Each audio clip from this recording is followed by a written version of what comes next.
আসসালামু আলাইকুম।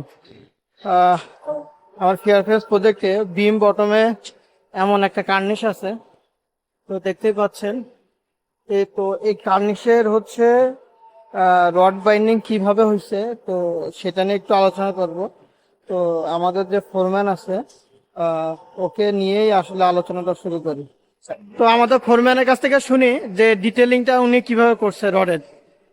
আমরা অনেকের মনে একটা পছন্দ থাকে আমরা কিভাবে ডাউন স্ল্যাবের কানেক্টেড সানসাট বাইরে করবো। আজকে আপনাদেরকে আমি দেখাবো কিভাবে আমরা সানসাটের রড দিচ্ছি এবং কিভাবে দিলে মজবুত হবে। দেখেন অনেকে কিন্তু এই জায়গাটা ভুল করে থাকে। দেখেন আমরা কিভাবে দিচ্ছি। আমাদের কাজটা কিন্তু অত্যন্ত কোয়ালিটিপূর্ণ কাজ, ফেয়ার কাজ।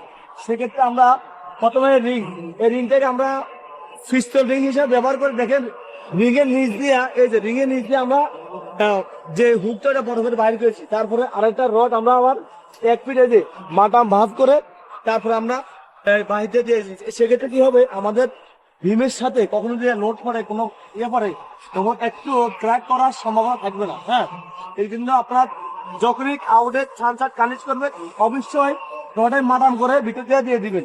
এবং যদি পারেন আমাদের মতো করে রিং এর নিচ দিয়ে মাটাম করে বাইরে করবেন, তাহলে কিন্তু একবারে 100 কাজ হবে।